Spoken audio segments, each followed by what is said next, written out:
Hi everyone, welcome back to Asian Business Owners, the podcast that explores the real human journey behind building a business in Asia. This episode is in partnership with Garage Society, a flexible workspace with 3 locations in Hong Kong, where we are now. So if you're looking for a place to work from, get a free pass by filling the short form in description.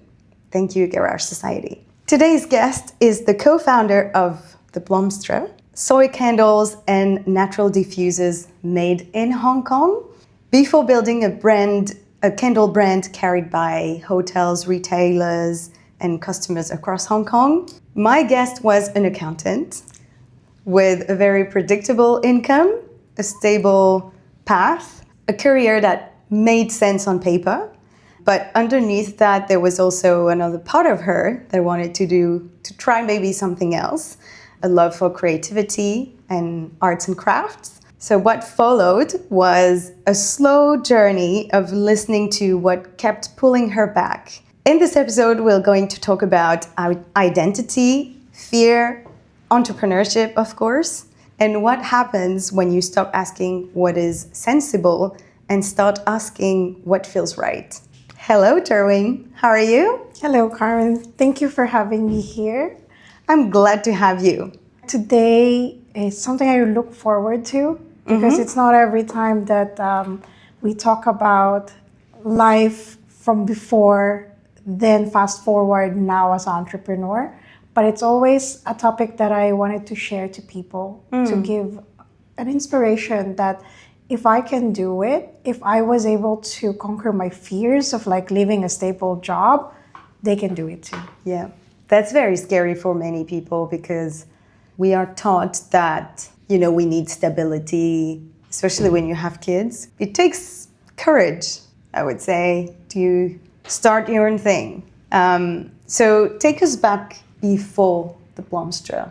Yes. So I was an accountant. Yeah. It was my first career and my last career prior being an entrepreneur.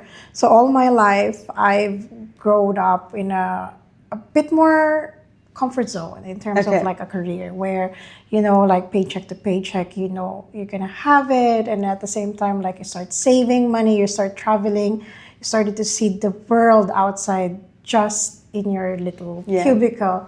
And then that sort of amazed me that why am I so comfortable just living inside my bubble when there's a world out there where it's about colors, art, scents.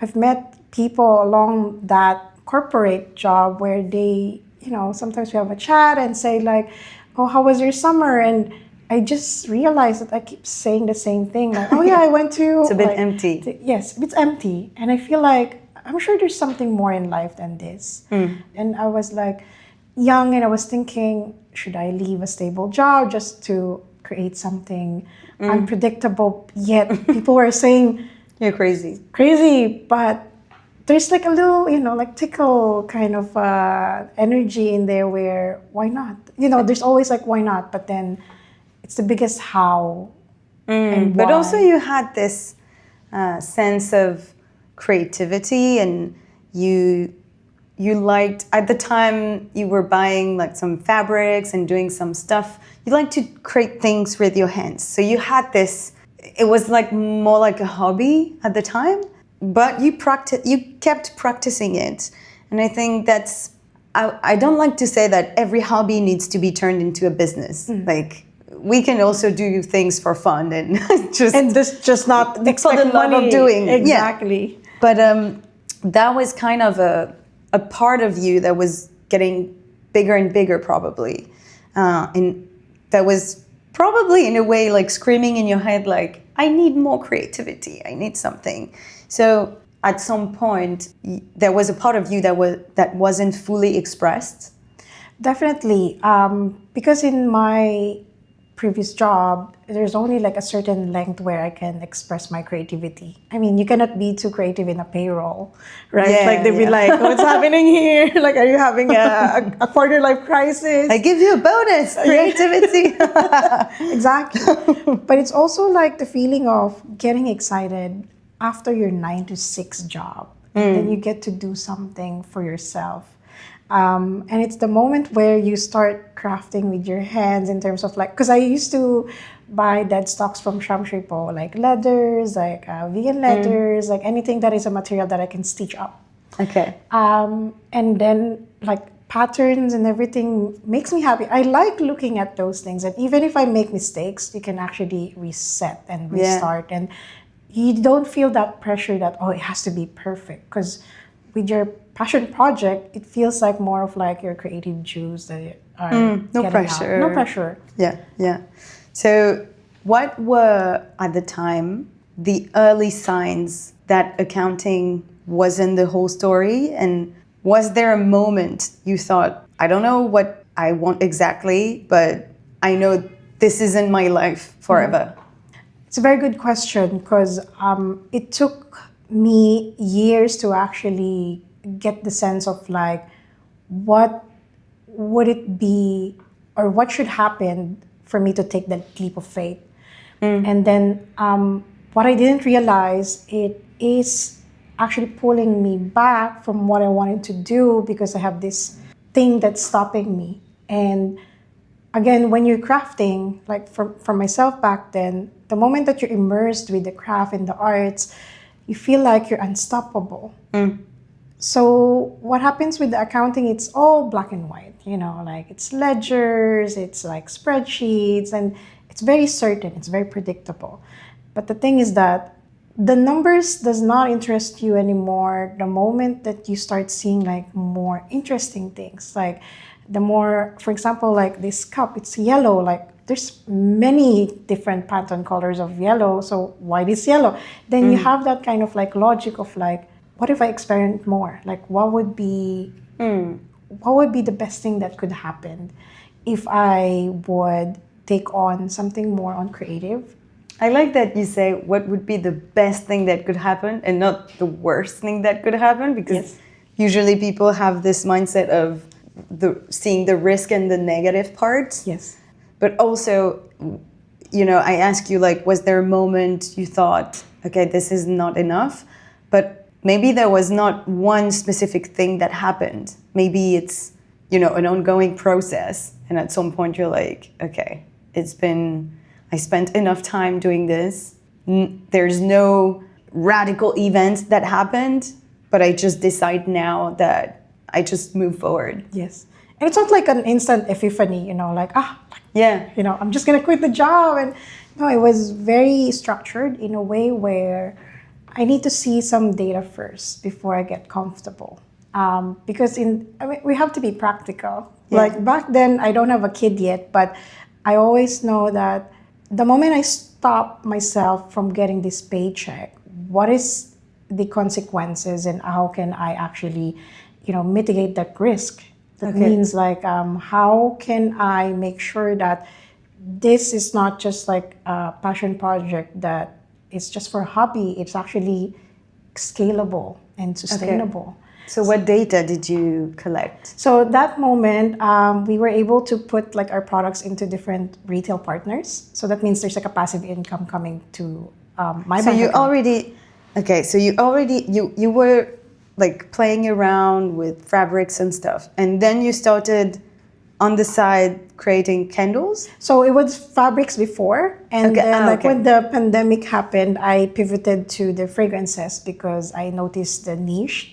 And like I was also firsthand the person who was like having a hard time thinking, why is there no good candle that I can just enjoy without first breaking my wallet, because everything is very expensive here in Hong Kong in terms of like the bigger brands. And second is, why is there no safe ingredient that I can just light up the candle and enjoy the whiff? It was a lot of these chemical involvement of like retail products. So I said, if I cannot find it in retail, why don't I just start making one myself? So that's why like I shifted from like the fabrics and the arts and that to the fragrances. And that's when I noticed that there's a little bit more traction here, that this is something that my friends are enjoying, my husband is enjoying, and I myself enjoy the blendings. So back then, I already have like a business registration because I'm an accountant. I follow rules, so like a structure. So I told myself like before I know that this is gonna scale up, I wanted to register the business in Hong Kong. And this is the thing, Hong Kong is like one of those amazing cities where you can be very open-minded and also like so many opportunities. Yeah. And it's easy to open a business registration. It's fairly easy. It's fairly easy. Within 30 minutes, there's your dream. Yeah. Like if you want to start something for yourself, there's a sole proprietor, 30 minutes done. So that's why like the moment I have that, I use that to go to different retail. So you approach different retailers to start selling your candles? Yes. How did you feel at the time? I was very scared. Like scared in a sense where I trust my product, but how can I make them trust the product? And then I started thinking back then, and this is me talking about like being an accountant. I have no marketing background. I am not a public speaker, like let alone a customer service because I'm in my own office doing numbers. So I started shifting the mindset in terms of instead of like selling the product to the retailers, I sell myself. Like I sell why this product? Why Blomstre? Why clean fragrances? Like why would you trust a mint mojito candle? Because back then we had like a cocktail inspired. Until now we still have 7 years later. But the essence is it doesn't become a transaction.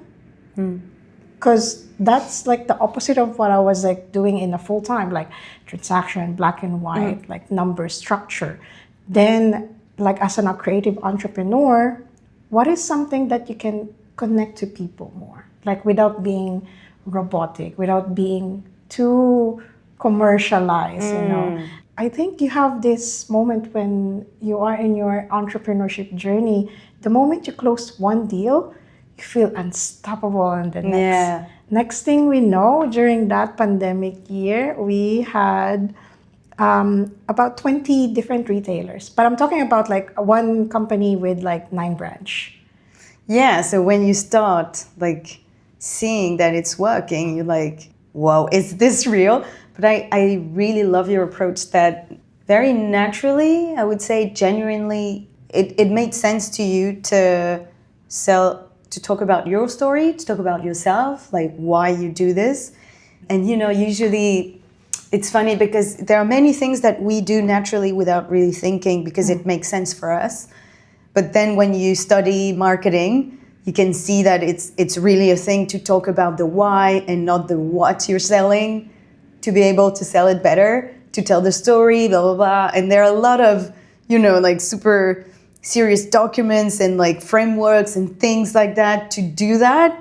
But it's funny that some of us, we do that naturally without learning a lot about marketing. Yes. I'm not saying, I mean, I'm a marketing professional, so I'm not saying that it's easy and it's like you're born with this. But I think it's fascinating that it was instinctively you told your story and this is how you connected with people. Because at the end of the day, there are many candle brands. Oh, yes. So why people would buy yours? Because they are yours with your story and your values, I would say. Yes. I love that. It's amazing that how through different years, suddenly what I'm doing have a language. You know, like I've been reading books and I've been reading like a lot of these articles where it's how you sell the product is not like the what, but the why. And I was like, oh, like I didn't know that was the language. Yeah. I was just like naturally doing it.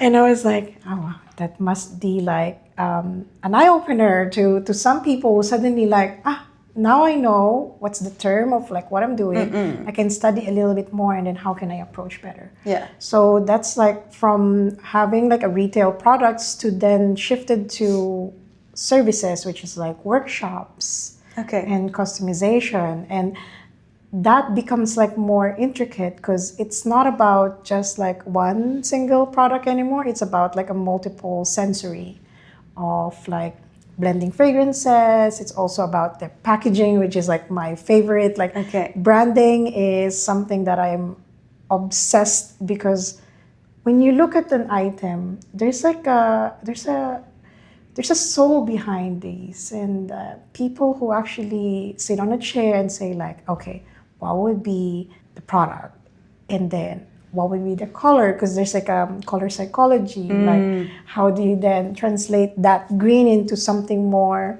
fresh and inviting? Yeah. What that. were the workshops about? So the workshops were about like candle making. Okay. So that means like what I'm teaching is like what I have learned from myself in blending and creating a candle, that you can find it also therapeutic too. Because the moment when we started it, it was in the middle of the pandemic. Because we started before the pandemic. So now that we shifted to candles and fragrances, a lot of people are more interested in highlighting their wellness. So meaning, with this very stressful city and high pressure, and it's also like a lot of that compressed feeling, because a lot of uncertainty for sure. Pandemic was like, suddenly everything was shut off. Yeah. That's when we step in and say like, you don't have to be afraid of expressing yourself, because there's workshops that you can just unwind, something that doesn't pressure you. It's like a little pause in your day where you're just crafting, you're just blending fragrances that in the end you create like a candle for yourself. You take it home, and now you have a piece of memory. When you look at it, it's like, oh, I remember I wasn't too stressed when I was making these. So it was for with individual people, like not Exactly. all companies or. So in the beginning, it was individual people. And Okay. then like, so it comes in the entrepreneurship part as well, Okay. where because you notice it for individual people and how you were able to help them, it was actually a compiled kind of like a case study where I start saying to companies like, imagine if you give this to your employees. Smart. And the very first deal I remember that we have closed was one of a stock exchange in Central. And then I was very ecstatic because very first deal that I've got. And then I was expecting maybe around 10, 15 people, because I don't know. Like, I mean, I was in a corporate back then. And until that time, I was still on my full-time job, and then I was doing it on side. And then the HR loved our presentation, and she said, okay, like we'll book you in 1 month's time. It's for 65 people. Can you manage it? Wow. And I was like, that moment, I was sitting on a chair and I was like already thinking figures, okay, like how much do I need to buy for raw materials? Because I never scaled that much. Yeah. But I said I would take on this challenge because I know we can do it. There's I believe potential. There is potential. And then we said, yes, we can do it. But on the back of my head, it's like, okay, how can I? Yeah, usually it's that, like as a founder, you're like, of course we can do it. Yes. And then you go back home and you're like screaming like, how are we going to do it? Exactly. But I always believe that like God is like giving you these opportunities, and it's up to you how you like put it on a table and then see like the next steps. Because what happens now is you're tailor making an experience from your usual one. So that means like you have to be adaptable, flexible, and at the same time, like how could you give that quality from like usual 10, 15 people to suddenly like 65. And it's one of those things is you start realizing you don't have to do it all by yourself. And talking about like, yes, I do have my husband to support me on like my crazy yeses to all of the clients back then. But at the same time, it's also like finding teammates, right? Yeah. Like the ones who also believe in the brand, the product, and also like I always wanted to make sure that when we do have partnerships with our teammates is how can I make this experience something memorable to you, but at the same time you grow from it too. like and hands-on of that. Because I always believe in the power of like paid forward. Yeah. So back then, so we had like an extra team, and after. So how did it go? So we made it like a buffet style, Okay. where it's like impossible to have like 65 people all at once. But so we do have sectioning. So this is like the fragrance bar. Smart. This is like where you're going to select like the colors of the candles. But each individual have their own little tray. Okay. And then they have like their own little tincture to Okay. experience it. So everyone experienced the same, but it was like a bits and pieces per table. Then they would just go to the fragrance bar to get their fragrance. So it was a success. It was a success, and like the HR was very happy. So that's why, like I said, if I can do it, 65 people. Imagine like how much more can I do? Like that becomes like a challenge accepted. That was another piece of data. Yes. I would say.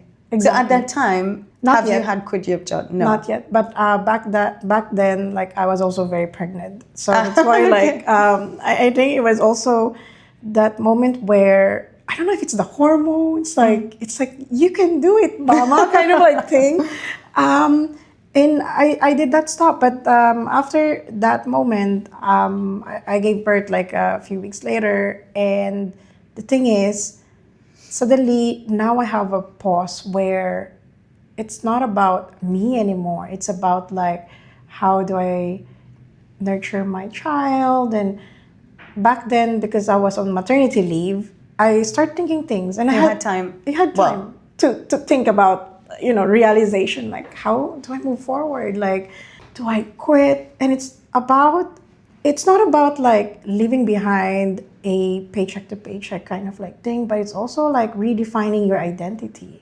Because now you have a running business on the side, and then you have like a full-time job that also has teams under me that I need to take care of. But I'm a mom. A lot of identities at the same time. So that's why, like, during that moment, I was saying to my husband, like, what would be like the next step?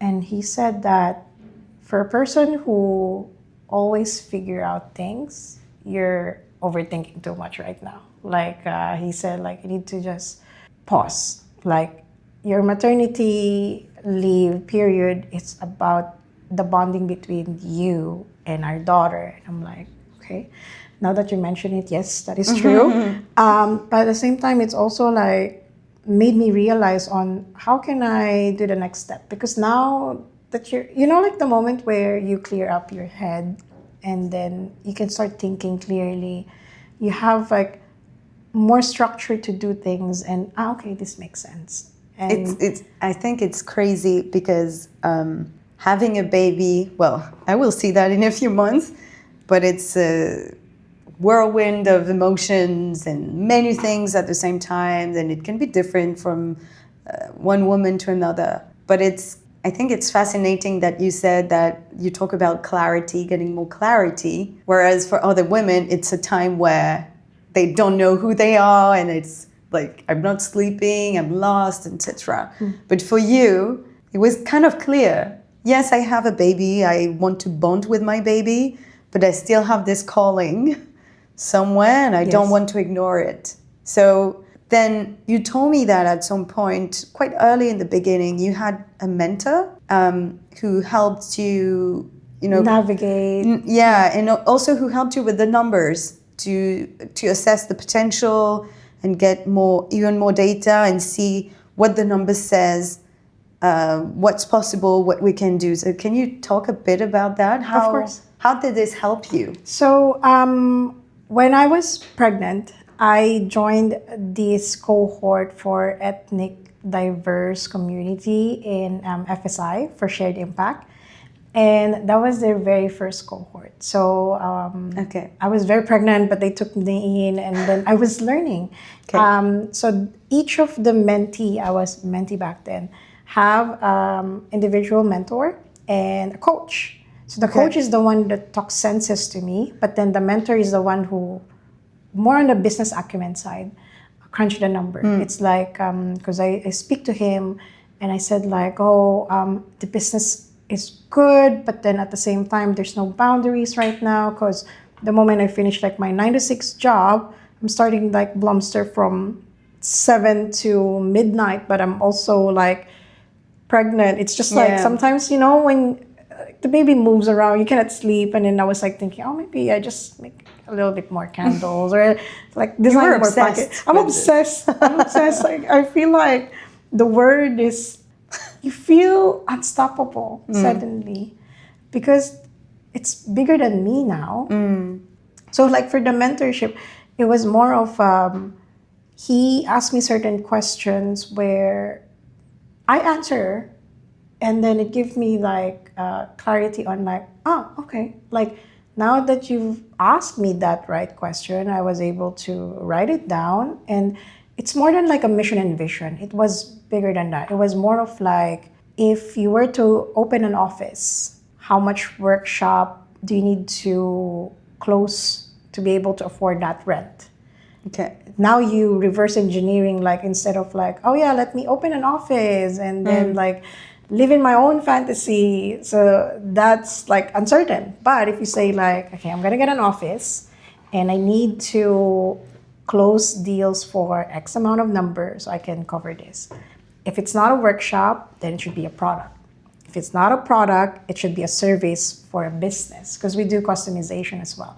So like my suggestion to entrepreneurs or like the early ones, the startups, is to ensure that within your business entity, like you need to know your sales distribution channel. Not just like if you have an e-commerce online or if you have a retail partner. That is a different sales channel. But then the moment that you start putting it into, like back then I remember putting it in a Miro board. And I have like a little sticky notes on the computer, Miro. I starting to visualize things because I can see it. Okay.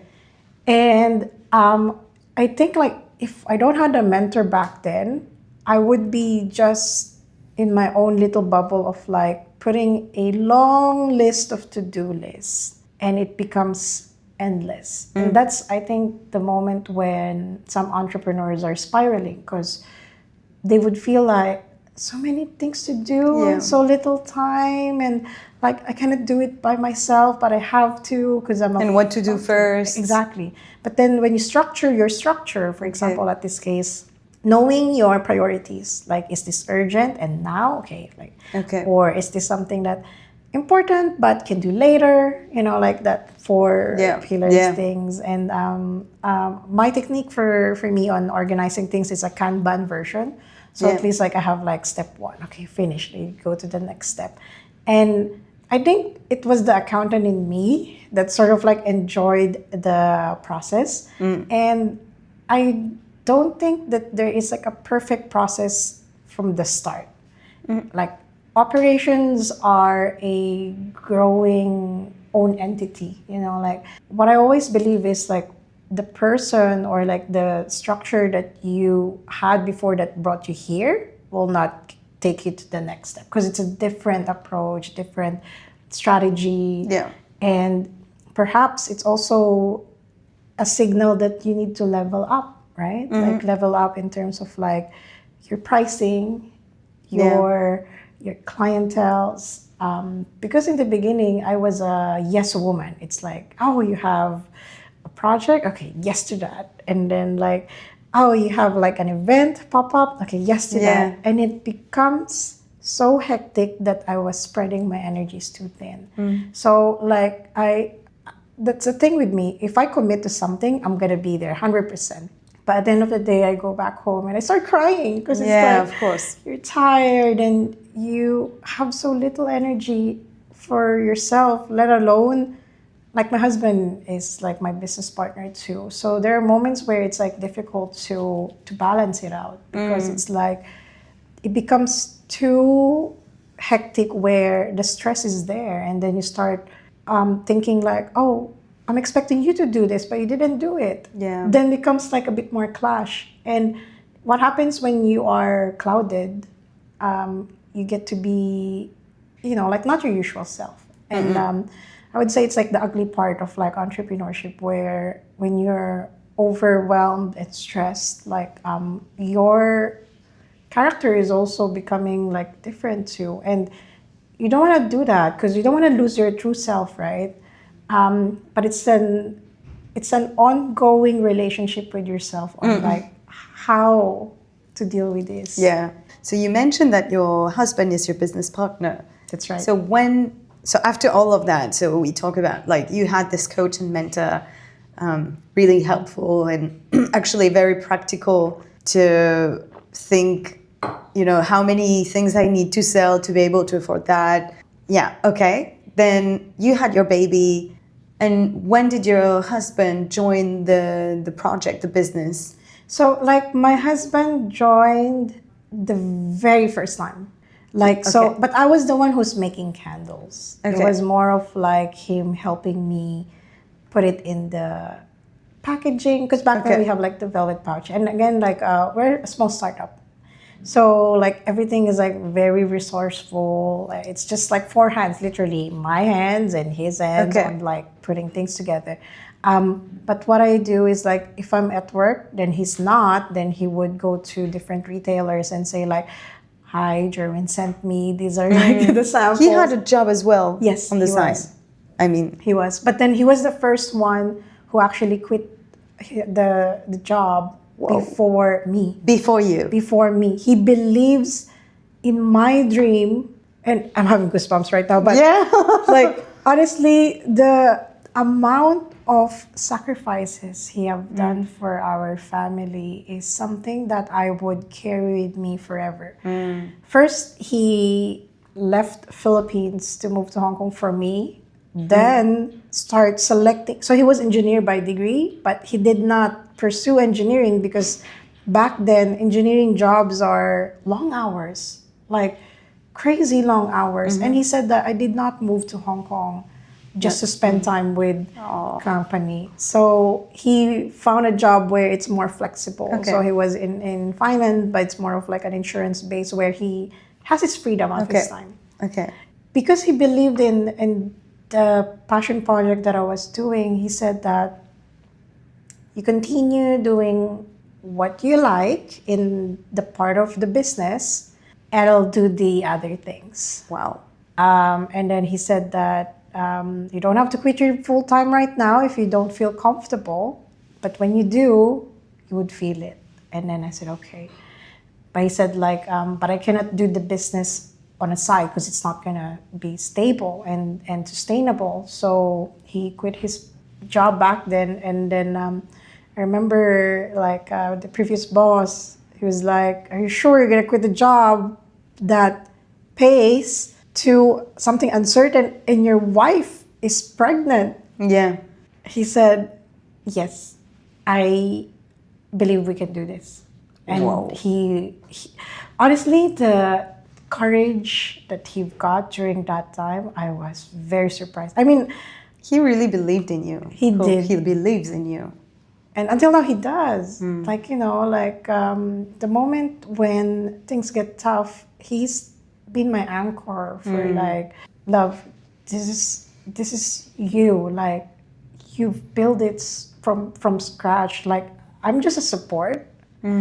But this grows because you have this huge dream that you wanted to share fragrances to people, like the blends and the story behind it. Like, largely, I think it's not something like every time that you can meet like a person. You really found a gem.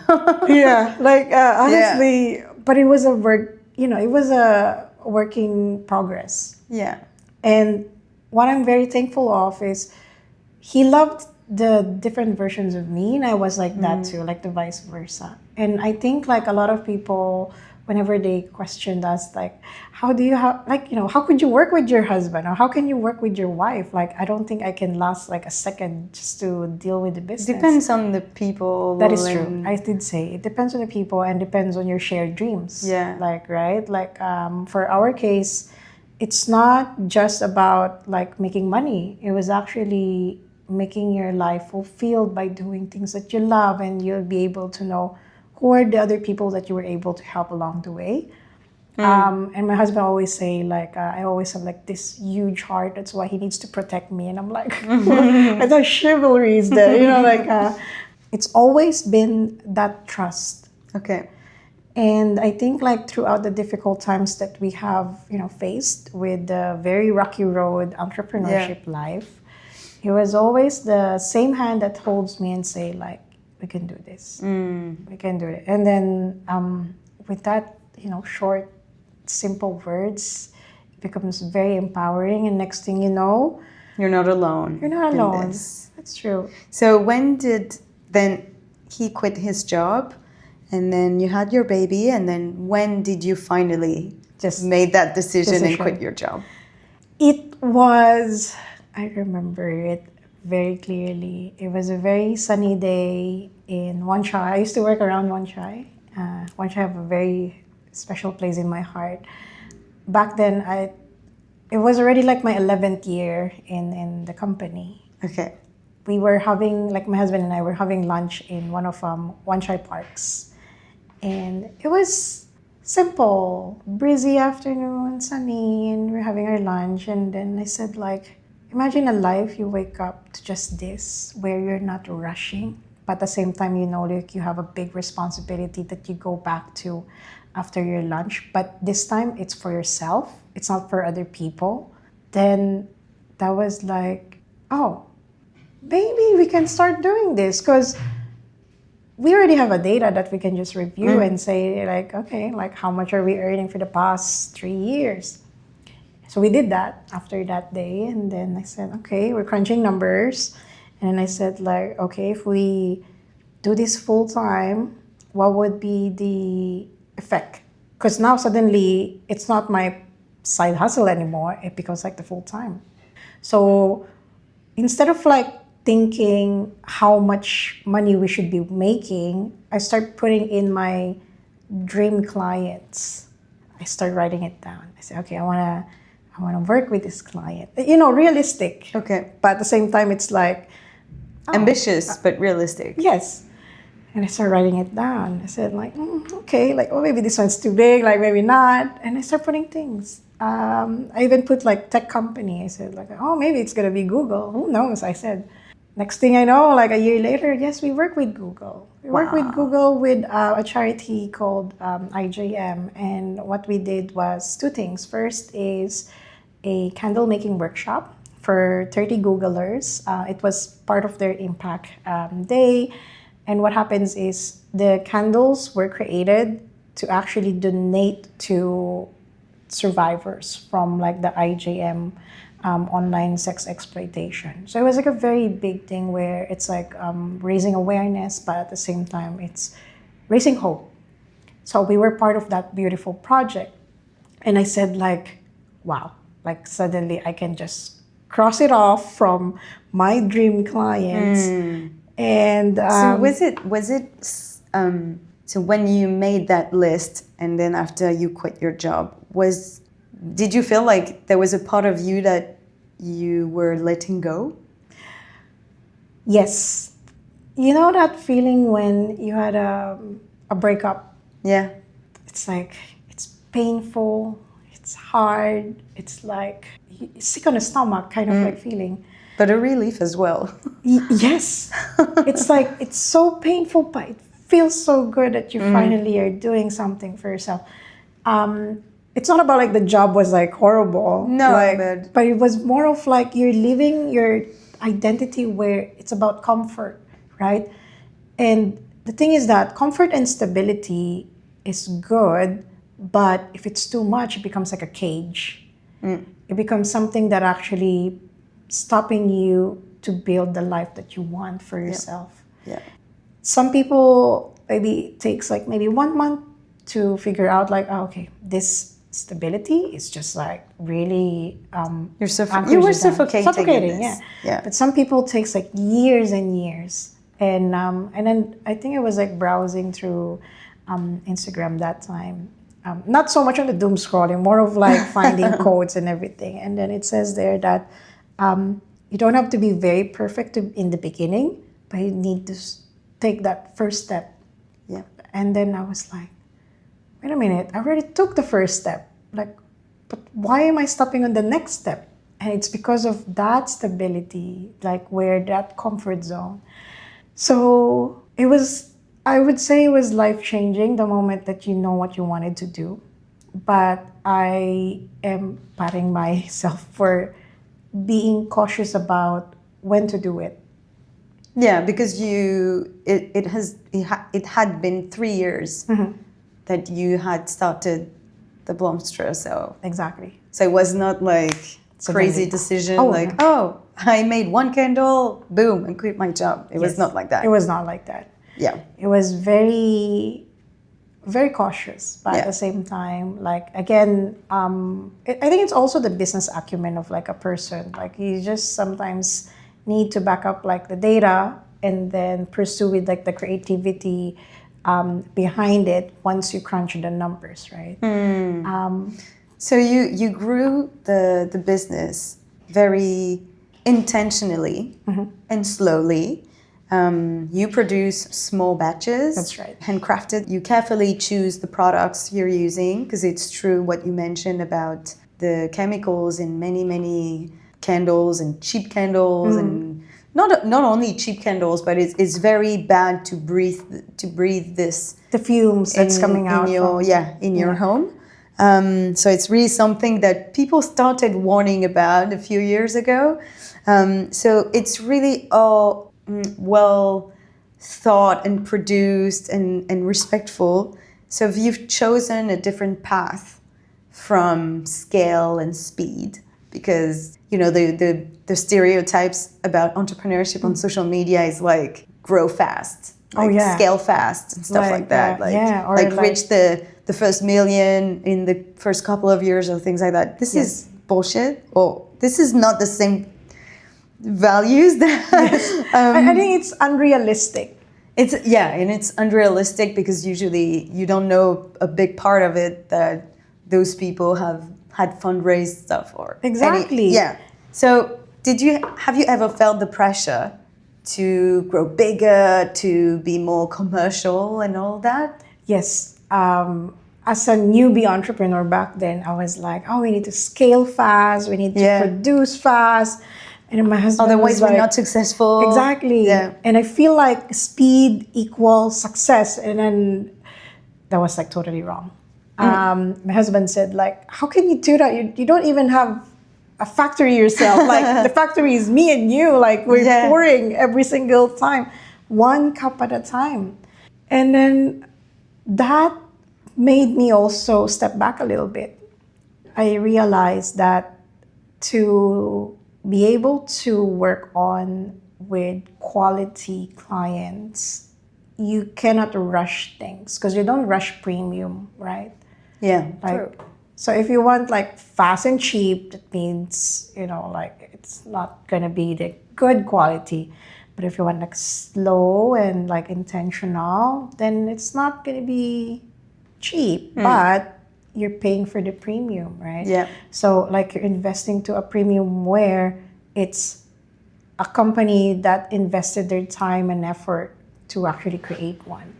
So when you started a business, it's always like, it's nice to think of like, okay, like what should I do in 3 years time, 5 years time, 10 years time, but you don't rush your 10-year goal into squeezing 1 year, because first is your working capital is probably not going to be good enough. Second is like maybe you start having money that you don't know how to allocate properly and you start burning them.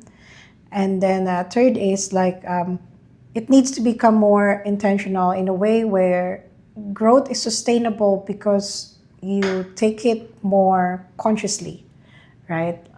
Because it's also embodying the brand itself, because they're eco-conscious products.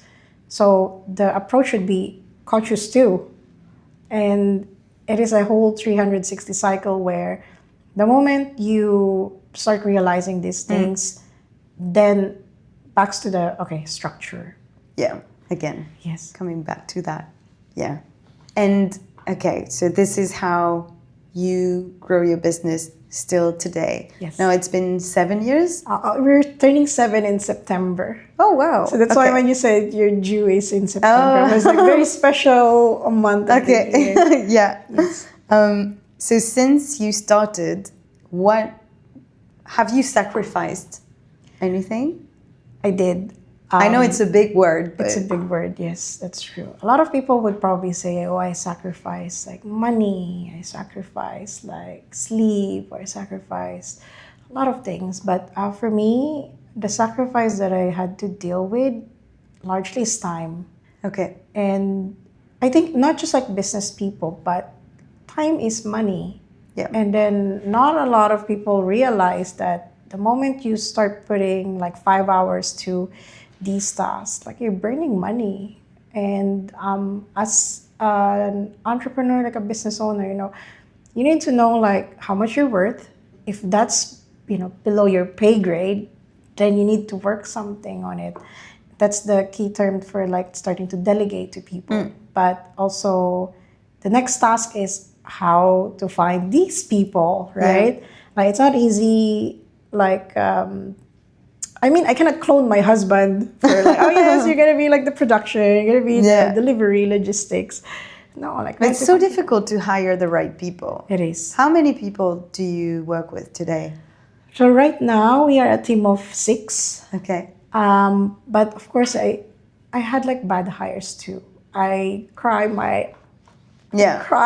a lot with these things because not only it feels like a heartbreak, but it's also like how much time you have spent and then the resources that you allocated for that. And also you risk your reputation. That is true. That is true. After one bite to another, I start to become more smarter. Yeah. And I think that also trained me how to become a better leader as well. And a better mom too. Because, like dealing with your staff is it's same as like household, like your help and then your kid and the husband. It becomes you as the person in the center, like needs to know like how much energy you need to put into certain things. So at least like it's more mindful. And again, it's also, as mentioned to you earlier, I grew up with my grandparents. So my granddad already passed like during pandemic, like bless his soul. But like my grandma, she's in the Philippines. So she's 94 years old. The last time I visited her was March. So like from that moment, she still remembers things, but she's more quiet now than before. And it's also the aging part of it. So it made me realize that how can I spend more time with the person that I grew up with, but still be able to continue running my life? So I was like thinking, oh, okay, maybe I should station myself in the Philippines first. Maybe I can start growing because we have 2 branches. Headquarters in Hong Kong and office in the Philippines. But like the one in the Philippines is more like retail, online, and also like private client based. So we only fly if there is a client. And I said like, maybe I can grow the business there and spend more time with my grandma. So I had a decision to actually move there.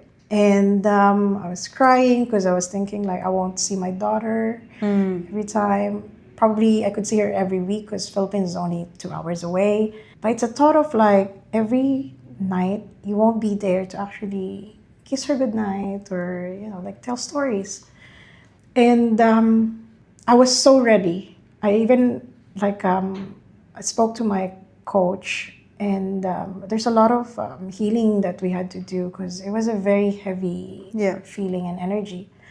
And then suddenly, God just like gives a different kind of blessing.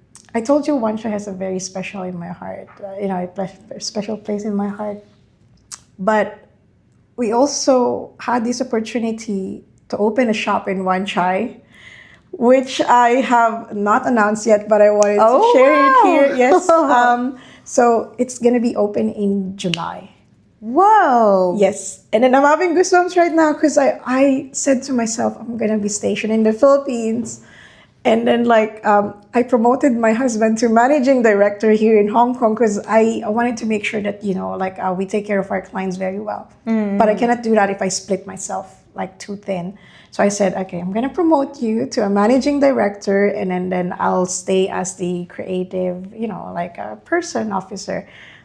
So at least I can two countries to manage. That's such an amazing news. Yes, and I'm very, very So excited. it's your first shop, because until then you're working with a lot of retailers Yes. across the Philippines and Hong Kong. Yes. And also corporate clients That's for the right. workshops. And now you're having your Our very first shop. Wow. Yes. So it's gonna be like a 2 kiosk around 275 square feet, and I'm working with like my interior designer friend, and I said to her, I want to envision this place where it fills with memories and joy, and also like a moment where we can now share to people, like physical space. That's absolutely amazing. I'm so happy for you. Thank you. But it also comes with a challenge of like, now that I'm flying to the Philippines, like how to handle. Yeah. But it's never boring in the entrepreneur world. I'm sure we can sort it out. It's because it's about balance, right? Like finding the right people, and it's also like a process of hiring, a process of like the roster, and at the same time, I wanted to continue building more of like a collection where I can share to people, because now they resonate more on their moods. One of the things that we wanted to do is like underrated moods, where it's specific scents for that, because stress is stress. But then there's like different kinds of stress where you feel like there's a different also fragrance medication, as I normally think of it. That helps you to relieve that. And it's also like very big on the loneliness. A lot of people always think like, oh, which one is like happy candle, like something that's very revitalizing. But not often you see something about, hey, this is a candle that you can light up, or like a rediffuser that you can enjoy. And it's something about loneliness. It's something That's for entrepreneurs. yes, that is true. 100%, like that is for me too. But it becomes like more intentional, and it becomes like, again, connecting to people, because like we're more of like customer centric as well. So we listen to feedbacks, we ask for it, and we take like criticism well, because we want it to grow. And I think like you need to keep that open-mindedness. And Absolutely. at the same time, I think like the shop would be an instrument where we can actually grow more. And get to know your customers even more. Exactly. So, and more refills, because we do refills for our diffusers and candles, but it's just challenging without our own physical space. Yeah. But now there's an opportunity. So it's going to be in Hopewell Mall. Okay. And I'm very excited because... Can't wait to see it. Thank you. Like, me too. Like, I'm having a jittery feeling about it too. But Do you have an opening date yet? Yes. So it's going to be, like, La Hopewell Mall told us that it's going to be 9th of July. It has to be open to public. Okay. And then I said, Noted. okay, noted. So that means I have like 1 month. 1 month to go to execute like everything as well. Okay, nice. I still have 2 quick questions for you. It's more like looking back and reflecting on your experience. Yes. About the person you were 7 years ago. What changed the most in you? Not the business, but in you. Yes. For me, because I'm a numbers girl, so back then I am afraid to make mistakes. Like, it's sick in the stomach kind of like feeling. And now that I've grown to my present version, I realize that mistakes are meant to happen so you can learn.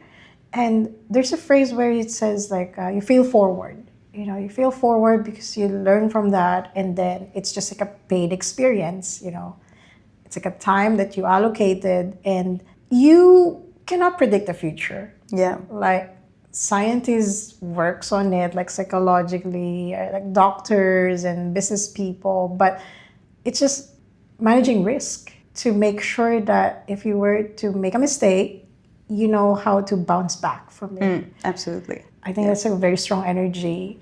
But it's not easy to do that. And it's also like back then, 7 years ago, I think I'm more of like a people pleaser. Like I know that. the feeling of like saying yes to everyone just to make sure that you are happy. But then inside me is like, how can I squeeze in? Like It's taking from you because from you want to please others. Exactly. Yeah. And I always thought like success means like having your calendar like full. But apparently, no. That's the opposite. Absolutely. I started learning throughout the process and the years of experience where you need to leave like a white space on your calendar, because that's how you welcome like a unique opportunity. Yeah. At least when that comes in, you'll be able to say yes. You start reserving your yes to like good things that you resonate to, and start thinking like a no is okay. Yeah. And sometimes, like before, I was scared to say no to people because it's like, oh, she's gonna hate me, or It's like sustainable to say no. that is true. But then, like growing up, like saying no means like, oh, you're being you know, like a bad person. Like, why are you saying no? And I was not thought of that. That's why, like, I always have to. Okay, yes, like how to. Yeah. But thankfully, I outgrew that version. There was also like the thing that my coach told me. When you're a people pleaser, that means you're overgiving. And when you're overgiving, that means you have little to yourself. And imagine like the dreams, the goals that you wanted to achieve.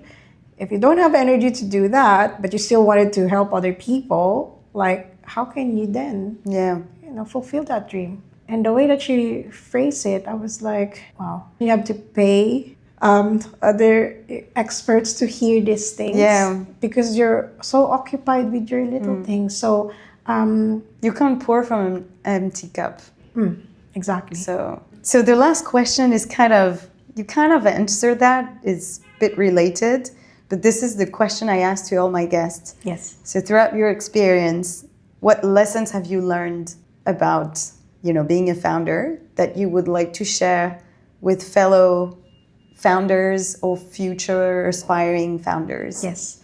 What I always share to people, this is from startups to people who still thinking about business to start with, up to the ones who was already navigating different kind of like entrepreneurship. I said that you need to know your community to be able to grow. You need to be part of a community where you can pay it forward, because you cannot be at the top by just like doing something like by yourself, like for yourself. And I think like not just like for me being selfless, but it's also like the moment you open up to the correct circle, I would say, that's how you would blossom more. Like, it's amazing how you can see the nourishment you get with the right energy and circle that supports you and you support back. Yeah. So that's why like I don't stop with just like building friendship. It's more of like, how can I help my peers? How can I help like other aspiring entrepreneurs? So I do mentor on like, I volunteer on mentoring on the side to startups. I pay back from FSI. Yeah. And I also work with different organizations where there's a huge social impact that I do. Okay. When you start doing your business, it's not just about you anymore. Yeah. Right? Like it's bigger than you. But then like how can you be part of like a community that you can be proud to say that I support this charity, I support this, I advocate for this, and it's more fulfilling. Yeah. At the end of the day, you want to be a good example to your kids, or I mean, like if like if you have, or like other youngsters, right? Because like nowadays, social media is, I mean, it is helpful, but it could be toxic too. And you want to be an example where there's like a genuine and real people who is working hard to actually doing and building a business that hopefully this is something that maybe in the future you can do too and express yourself. there's nothing wrong being in a corporate world too, if that is your expertise and you want to be in finance. It's just like you have to do it with a happy heart. Yeah. Right? It's always like the happy heart. Every time you're about to do something, what could go right? And I think that's the mindset that I've been carrying on until this day. Let's finish on that. It's perfect. Yeah, I like that positive mindset. It's not what can go worse. It's like what could be the best thing that can come out of this. Yes. Yeah. Okay. Cool. Thank you. Well, thank you so much for sharing all of this. I just deep dive in your story. It was fascinating, super inspiring, very relatable as well. So I'm sure the listeners will enjoy this as much as I did. Hopefully, yes. Thank you so much for joining. Thank you. Thank you. Thank you so much.